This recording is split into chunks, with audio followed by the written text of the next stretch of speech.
আবার নজর রাখবো এসআইআর হিয়ারিং এ রীতিমতো বিরক্ত আমজনতা। তারকা রায় ছাড় পাচ্ছেন না তো সাধারণ মানুষ শুনানিতে হয়রানির অন্ত নেই। কষ্ট সৃষ্টে একবার শুনানি কেন্দ্রে হাজরা দিয়েও সব নথি জমা দিয়েও নিস্তার মিলছে না। আবারও বাড়িতে শুনানির নোটিশ, বারবার কমিশনের চিঠি পেয়ে একেবারে বিরক্ত কাঁথির আচার্য পরিবার।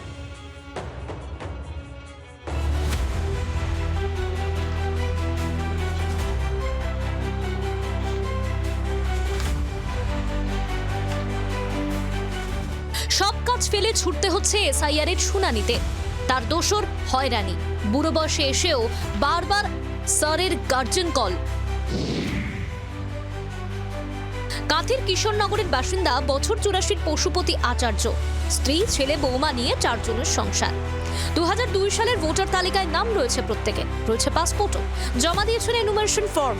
কিন্তু তারপরও পশুপতি ও তার স্ত্রীর নামে হিয়ারিং এর নোটিশ আসে।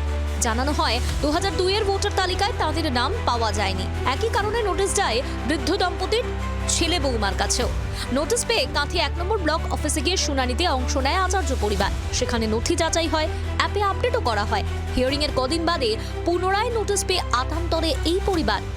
2002-এ তো আমার ভোট দিয়েছি, ভোটার লিস্টে নাম ছিল 104, 105, 106, 107।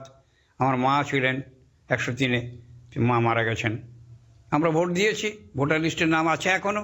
এখন তো বিএলও বলছেন যে আবার কি সমস্যা হয়েছে, তাই নোটিশ করেছে আবার যেতে হবে হিয়ারিং। হ্যাঁ, এতে কি সমস্যায় পড়ছেন? সমস্যা হবে না, আমরা এই বয়সে আসবো যাব।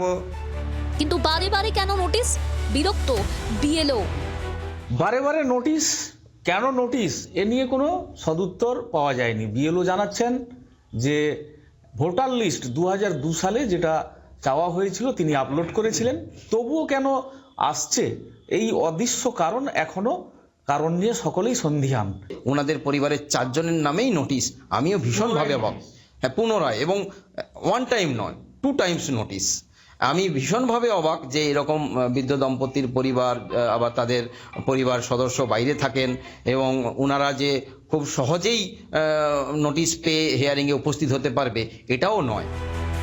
শুধু আচার্য পরিবারই নয়, কিশোরনগর সহ আশপাশের এলাকায় বহু পরিবার একই সমস্যার মুখে পড়েছেন বলে অভিযোগ।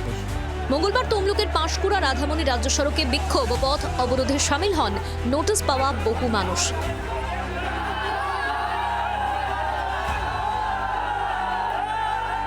বারে বারে একবার নয়, দুবার নয়, 3বার পত্র হয় এখানকার যে আমরা আন্দোলন করছি। এই আন্দোলনটা শুধু মুসলিমদের জন্য নয়, হিন্দু ভাইদের জন্য আন্দোলন। কেন এটা বারবার হচ্ছে তার জবাব আমরা চাইছি হিয়ারও তথা বিডিও এবং ডিএম সাহেবের কাছে। প্রশ্ন উঠছে, একবার শুনানি হয়ে যাবার পরও ভোগান্তি কমবে না? 14 ফেব্রুয়ারি না আসা পর্যন্ত কি শান্তি নেই? কিরণ মান্নার রিপোর্ট, জি 24 ঘন্টা।